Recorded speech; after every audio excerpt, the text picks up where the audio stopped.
आप भी हमारे हो, मेरे परिवार के अभिन्न अंग हो, तो आपका सुख और दुख भी तो मेरा है। आपका एक कमिटमेंट मुझे चाहिए कि पढ़ाने में हम कोई कसर नहीं छोड़ेंगे। बोलो सब तैयार हो? तो बोलो भारत माता की। एक कमिटमेंट आपका कि पढ़ाने में आप कोई कसर नहीं छोड़ेंगे, और दूसरा कमिटमेंट मेरा कि मैं आपकी जिंदगी में अनिश्चितता नहीं रहने दूंगा, निश्चितता लाकर ही चैन की सांस लूंगा। भैया राम नाम नमस्कार। हमें तो चिंता ही नाम है हमारा सचिन चौधरी। मध्य प्रदेश के अतिथि शिक्षकों के लाने आखिरकार खुशी को दिन आई गो जब मध्य प्रदेश के मुख्यमंत्री शिवराज सिंह चौहान ने उनकी महापंचायत बुलाई, और ये महापंचायत में कई सारे ऐसे ऐलान भये जिसे अतिथि शिक्षक खुश हो गए होंगे। विशेष तौर पे मानदेय बढ़ावे को लेके तो ऐलान भाव ही भाव है। ई के संगे पूरे साल भर की तनख्वाह मिलवे, और ई के संगे शिक्षक भर्ती में 25 की जगह 50% आरक्षण की घोषणा से अतिथि शिक्षकों की बल्ले बल्ले हो गई। मुख्यमंत्री शिवराज सिंह चौहान ने आखिरकार 5 साल के पूरे लंबे अंतराल के बाद अतिथि शिक्षकों की सुनवाई करी, और ऐसी करी कि मुख्यमंत्री की जय जयकार करने लगे अतिथि शिक्षक। आप सुनो मुख्यमंत्री शिवराज सिंह चौहान के ये पूरे ऐलान। पिछली सरकार ने शिक्षा की व्यवस्था ठीक करने के लिए कभी ठोस कदम नहीं उठाए थे, और एक अधकचरी व्यवस्था हो गई थी। गुरुजी, शिक्षाकर्मी, बाद में अतिथि शिक्षक, और इनकी जिंदगी अगर देखें तो ऐसे अनिश्चितता के भंवर में फंस गई थी कि करें तो क्या करें इतने साल पढ़ाने के बाद। मैं एक आपके योगदान को मैं कभी भुला नहीं सकता। जब रेगुलर शिक्षक नहीं थे तब अतिथि शिक्षक के रूप में आपको पढ़ाने का दायित्व सौंपा गया, और मुझे प्रसन्नता ये कहते हुए कि अधिकांश अतिथि शिक्षकों ने पूरी कर्तव्य निष्ठा के साथ अपने दायित्व का निर्वाह किया, अपने दायित्व को निभाया। आप वो हैं जिन्होंने हमारी शिक्षा की गाड़ी को आगे बढ़ाया। बच्चों को आप लगातार गांव-गांव में पढ़ाते रहे। मैं आपको इसके लिए हृदय से धन्यवाद देता हूं। आज मैं शिक्षा पे कोई भाषण देने नहीं आया, क्योंकि वो समय समय पे हमारी चर्चा होती रहती है। लेकिन मित्रों, मैं अपनी ड्यूटी मानता हूं कि जिन लोगों ने जी जान से अपने सामर्थ्य और अपने क्षमता के अनुरूप बच्चों को विद्या का दान दिया, उनकी जिंदगी भी कुछ बेहतर की जाए। अनिश्चितता के भंवर में वो लगातार लटके ना रहें, और इसलिए अभी अलग अलग पीरियड के अनुसार आपको मानदेय देने की व्यवस्था है। अब ये पीरियड के हिसाब से नहीं होगी, अब महीने के हिसाब से मानदेय की व्यवस्था होगी, और मानदेय भी जो हम तय कर रहे हैं, वर्तमान जो होता है अतिथि शिक्षक वर्ग 1 9,000, इसके स्थान पे 18,000 रुपया दिया जाएगा। अतिथि शिक्षक वर्ग 2 7,000, उसकी जगह 14,000, और 3 को 5,000 की बजाय 10,000 रुपया ये मानदेय किया जाएगा। और अभी शायद हर महीने करते हैं अनुबंध, क्या करते हैं साल का, तो अब बीच में कोई भी गैप नहीं होगा। एक बार अनुबंध हो गया तो पूरे साल चलेगा, क्योंकि कुछ समय पढ़ाए वो उस समय करें क्या, आखिर उनकी भी तो जिंदगी का सवाल है। और इसलिए एक बार अनुबंध का मतलब साल भर उनकी सेवाएं चलेंगी। लेकिन इसके साथ साथ अब इस अनिश्चितता के भंवर से निकालने की भी एक परमानेंट कोई योजना बनानी पड़ेगी, और इसलिए हम एक शिक्षकों की भर्ती में अभी तक अतिथि शिक्षकों को केवल 25% का आरक्षण था, अब 50% बढ़ा के किया जाएगा। क्योंकि जो पढ़ा रहे हैं, जो अनुभवी है, वर्षों का व्यवहारिक ज्ञान जिनको है, अगर वो भर्ती होंगे तो मैं समझता हूं कि वो बेहतर ढंग से बच्चों को पढ़ा सकेंगे, बेहतर ढंग से बच्चों को पढ़ा सकेंगे। और ये व्यवस्था अगली भर्ती से ही जैसे होती है तत्काल हम लागू करने का काम करेंगे और अतिथि शिक्षकों को उच्च शिक्षा विभाग के अनुसार प्रतिवर्ष 4 और अधिकतम 20 अंक बोनस के रूप में ये प्रदान किए जाएंगे ताकि अधिकतम उनका चयन हो सके, उनका सिलेक्शन हो सके। आप पढ़ाने का काम कर रहे हैं लेकिन पूरे मान और सम्मान के साथ पढ़ाएं।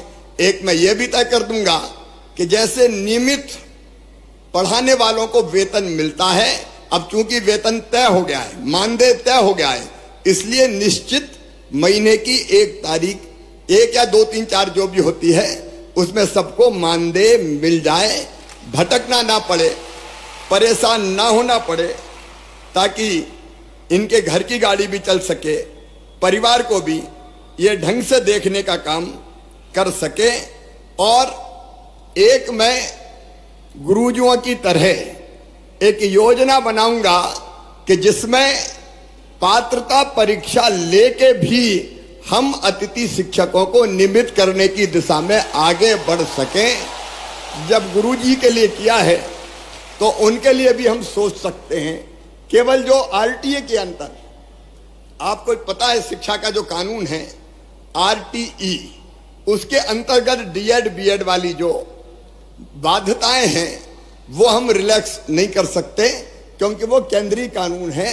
लेकिन उसको छोड़ के मेरी इच्छा है कि तुम सब नियमित हो जाओ, ढंग से पढ़ाओ, बच्चों को भी ठीक से पढ़ाओ और बच्चों के साथ साथ अपने परिवार का भी आप ध्यान रख पाए।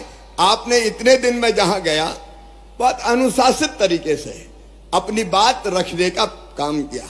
मैं जहां जाता था मेरे अतिथि शिक्षक मित्र मिलते थे और बड़े अनुशासित ढंग से अपनी बात करते थे। मेरी आपसे इतनी अपील है कि मैं आपकी चिंता करूंगा, भारतीय जनता पार्टी की सरकार आपकी पूरी चिंता करेगी। आपकी जिंदगी अनिश्चित हम नहीं रहने देंगे, निश्चितता लाकर ही रहेंगे। कई कदम मैंने आपको बता दिए, लेकिन आपसे भी मेरा आग्रह है कि शिक्षक का मतलब सामान्य सेवा नहीं है, यह है बच्चों का भविष्य बनाने का काम। आज जो बच्चे पढ़ेंगे वो ही मध्य प्रदेश बनाएंगे, वो ही अपने देश को बनाएंगे। तो मेरी अपील है कि बेहतर से बेहतर पढ़ाई, बेहतर से बेहतर शिक्षा, और उसके लिए अगर हम अपने आप हमको ट्रेनिंग प्राप्त करनी हो, हमको कई चीजें सीखनी हो, तो आप उसकी भी भरसक कोशिश करना कि आप अपने आप को कैसे और ज्यादा सक्षम बना सकते हैं। शिक्षकों का भाषण नहीं बोलता, शिक्षकों का आचरण बोलता है, प्रभावित वही करता है। और इसलिए आपका आचरण बोले। आपको देखे देखो, मैं आज जो कुछ हूं, मैंने अनेकों बार कहा है, मैं आज फिर कह रहा हूं कि मैं जो कुछ हूं आज, उसमें सबसे बड़ा योगदान है तो मेरे माता पिता के बाद मेरे गुरु, मेरे शिक्षक श्री रतन चंद जैन जी का है। मैं उनको बारंबार प्रणाम करता हूं। गुरु चाहे तो बच्चों की जिंदगी बदल दे, और इसलिए अपने यहां कहा है, गुरु गोविंद दोऊ खड़े काके लागू पाए, बलिहारी गुरु आपकी गोविंद दिया बताए, गोविंद दियो बताए। शिक्षा वो है जो मनुष्य को मनुष्य बना सके, शिक्षा वो है जो मुक्ति दिला सके। सा विद्या या विमुक्तये, शंकराचार्य जी महाराज ने कहा था। इस लोक में भी और परलोक में भी मेरे प्रिय भांजे और भांजी हो, मैं यही आग्रह आपसे। देखिए, मैं सरकार नहीं चलाता, मैं परिवार चलाता हूं, परिवार चलाता हूं। शायद ये पहली बार है जब मैंने मध्य प्रदेश के जितने हमारे साथी हैं कर्मचारी, उनकी ऐसी पंचायत बनाई। कोई की हिम्मत है कि पंचायत बुला ले, ये मामई की हिम्मत है कि पंचायत बुलाता है और चर्चा करके समस्याओं का समाधान। क्योंकि आप भी हमारे हो, मेरे परिवार का अभिन्न अंग हो, तो आपका सुख और दुख भी तो मेरा है। आपका एक कमिटमेंट मुझे चाहिए कि पढ़ाने में हम कोई कसर नहीं छोड़ेंगे। बोलो सब तैयार हो? तो बोलो भारत माता की। एक कमिटमेंट आपका कि पढ़ाने में आप कोई कसर नहीं छोड़ेंगे, और दूसरा कमिटमेंट मेरा कि मैं आपकी जिंदगी में अनिश्चितता नहीं रहने दूंगा, निश्चितता लाकर ही चैन की सांस लूंगा। और उसकी कई चीजें मैंने आपके सामने रखी है, वो नीति बना के आपके भविष्य को भी सुरक्षित रखेंगे, क्योंकि आपके भी तो बच्चे हैं, आपके भी तो बेटा, कई की तो शादी हो गई और कई बार पहले शादी हो गई। कितने सालों से पढ़ा रहे हैं? मैं समझता हूं कि 15-15, 20-20 साल से पढ़ाने वाले भी शिक्षक हैं कि नहीं? अतिथि शिक्षक वो भी हैं। तो ये कहां जाएंगे? इनको कहां रास्ते में छोड़ेंगे? क्या इनको जीने का हक नहीं है? क्या इनको मुस्कुराने का अधिकार नहीं है? और इसलिए आज मैं भरे भाव से कह रहा हूं कि आपकी चिंता मैं करूंगा, जिंदगी में निश्चितता लाएंगे। और ये जो कदम हमने उठाए कि गुरुजी की तरह हम पात्रता परीक्षा भी लेके आपको रेगुलर करने का काम करेंगे। 50% रिजर्वेशन भी हमने 50% शिक्षकों की भर्ती में कर दिया, ताकि आप जो न्यूनतम आवश्यकता है वो पूरी करते हुए बच्चों को ढंग से पढ़ाएं। बहुत लंबा चौड़ा भाषण देने की जरूरत नहीं है। मेरे साथ आप एक बार खड़े होके ये संकल्प लेंगे कि मामा जी, शिक्षा के मामले में, बच्चों को ढंग से पढ़ाने के मामले में और हर संभव सहयोग करने के मामले में हम पीछे नहीं रहेंगे। बोलो सब तैयार हो? तो मेरे साथ बोलिए भारत माता की, भारत माता की, भारत माता की, सरस्वती मैया की। जाओ मेरे प्रिय साथियों, अब आपका भविष्य सिक्योर है। ढंग से पढ़ाओ और अपने परिवार का भी ध्यान रखो, मध्य प्रदेश को भी आगे बढ़ाओ। Shri Krishna university Chhatarpur, the hitech university in central India. Bundelkhand के लिए गौरव की बात है कि अब छतरपुर में हम आपको देंगे विश्व स्तरीय एजुकेशन सिस्टम और वर्ल्ड क्लास इंफ्रास्ट्रक्चर। कोरोना जैसी महामारी के दौर में अब महानगरों की भीड़ भाड़, अत्यधिक खर्च से बचे तथा अपने घर एवं अपने शहर में रहकर ही विश्व स्तरीय रोजगार उन्मुखी शिक्षा को प्राप्त करें और महानगरों में होने वाली परेशानी से बचे, क्योंकि कोरोना ने हमें सिखा दिया है कि हम महानगरों में सुरक्षित हैं या अपने शहर और घर में। इसीलिए श्री कृष्णा विश्वविद्यालय आपको देगा राष्ट्रीय शिक्षा नीति 2020 के अनुसार तैयार पाठ्यक्रम और कोर्स में प्रवेश के अवसर,